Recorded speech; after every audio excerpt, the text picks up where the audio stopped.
So today I'll be presenting about the contributing factors that can lead to child abuse, and later on, specifically on child sexual abuse.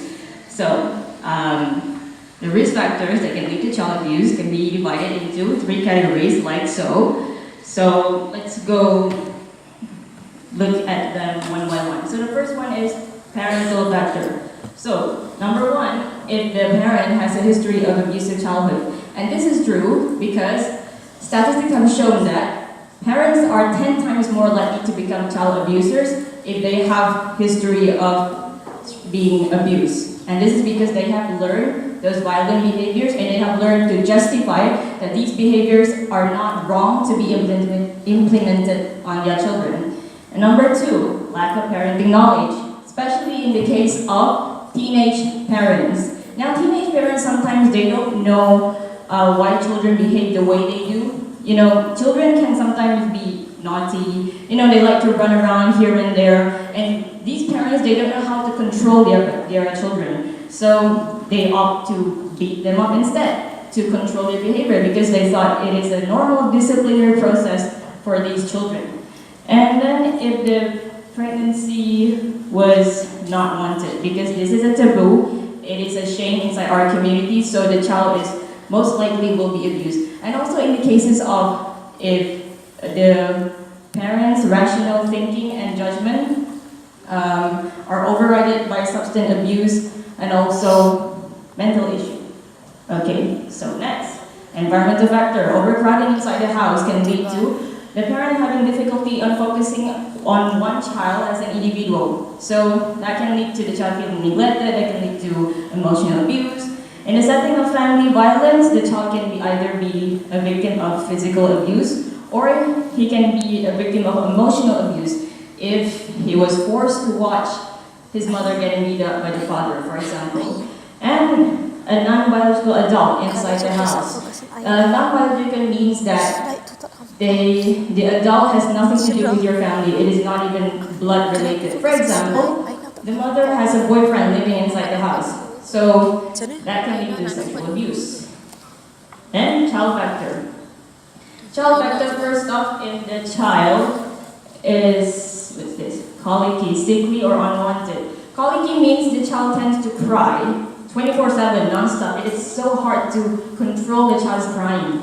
So because of lack of parenting knowledge, they don't know how to calm the baby or the child down, so they opt to just beat the child up instead. And in the case of if the child has physical or developmental disability, plus lack of attachment between child and parent. I'll give you one example. Autistic children. Autistic children, they have this difficulty in understanding and responding to emotional cues. So the care for this kind of children can be overwhelming for parents who don't understand why they behave in such a way. So that can lead to physical abuse again. And in the case of physically disabled children, they can sometimes have a difficult time in defending themselves in abusive situations. And again, if the child is the product of an abusive relationship, it's a shame in our community. So the child is most likely to be abused. So, okay.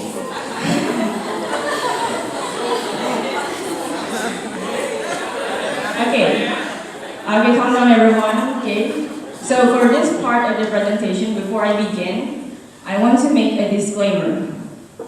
All the names that will be used in this seminar are not the true names of the victims, but they're based on true stories. So, let's just say this is the untold story of Sarah. Okay? Sarah was a 7-year-old girl, and imagine you are the older sister of Sarah, and you were 13 years old at the time. Your mother died when both of you were young, and the only breadwinner of the family was your father, who was 30 years old at the time. And life was hard. And one day, Sarah came up to you with tears streaming down her innocent cheeks. And she said, Anna, the other day, Daddy put his pee-pee into my pee-pee hole. And I didn't know what to do. I was so scared. It was really painful. And you were shocked. But because your father has contributed a lot to the family, you refused to believe that he had done anything wrong. So, but after rummaging through her drawer, you noticed that there was an underwear which was stained red. Okay, so, and as Sarah continues to grow, you notice how differently she acts around your father. You know, whenever he's around, her tone of voice will become very low. And when your father hugs her, she kind of shrinks away. Then, at the age of 15, Sarah became pregnant, unmarried. And in further history taking and physical examination, she was also presented with signs and symptoms of syphilis. So, what do these things suggest? Well, actually, Sarah had, raised a red flag way back when she was still 7 years old, when she made a verbal allegation that she was being sexually abused. Number one. Number two, her underwear was stained red. That was a possible sign that there was a genital trauma. Number three, she was pregnant at the age of 15, unmarried. And then number four, she was presented with signs and symptoms of STI. Okay, so sexual abuse can also happen on boys. For example, there was this man in India who was sexually abused by multiple individuals at one time, and he once said that at the age of 7, I knew the taste of semen. And sometimes when his abusers were having a feast on his body, he used to lick his own blood from the penises of his abusers, as he was forced to perform oral sex on his abusers. So I know that those are some very explicit details that I again. So, but I'm telling you guys about these explicit details because I want you guys to know that sexual abuse is not just about getting touched at unnecessary places. It's not just about losing self-confidence. It can get worse than that. And it is really traumatizing to the patients, to the victims, especially to a child.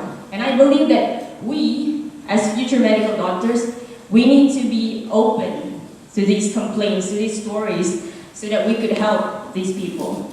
So, okay, this is the definition of child sexual abuse.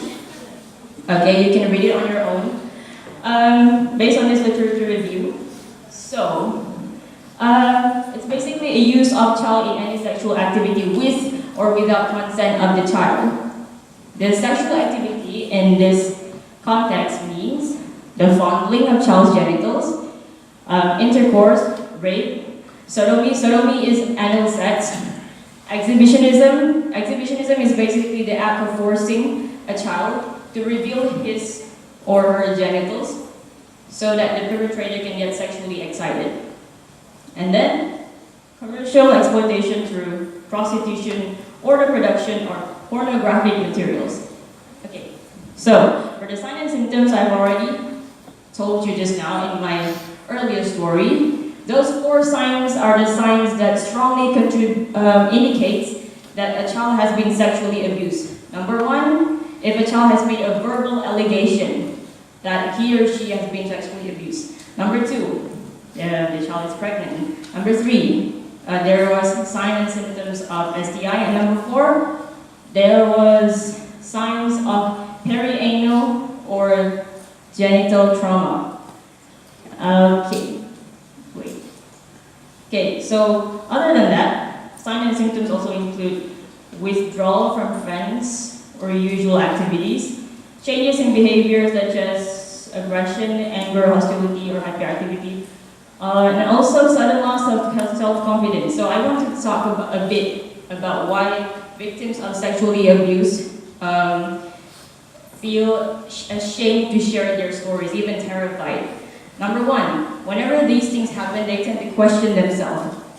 For example, Katie, who was sexually abused when she was 13 years old, she had once said that we are born believing that if someone harms us, it is not a reflection of their failure, but of our worth, our self-worth.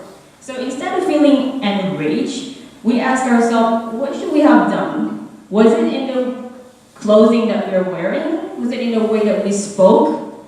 Was it in the way that we stood or in the position in which we lay? Did we offer our body? Did we deserve it?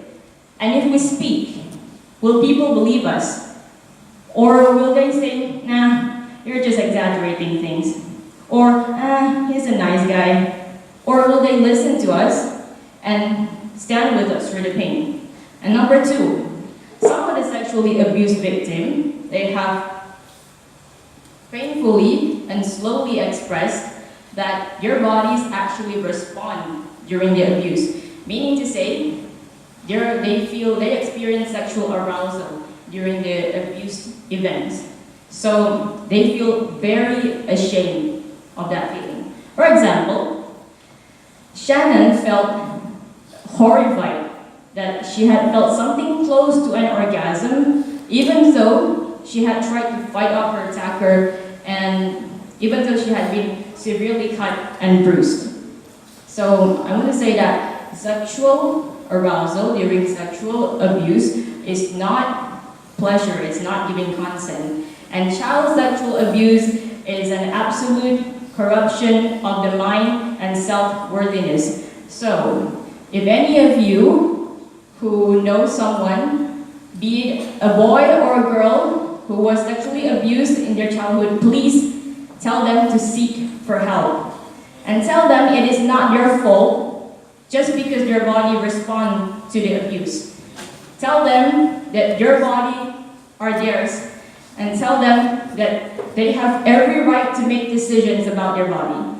So, thank you.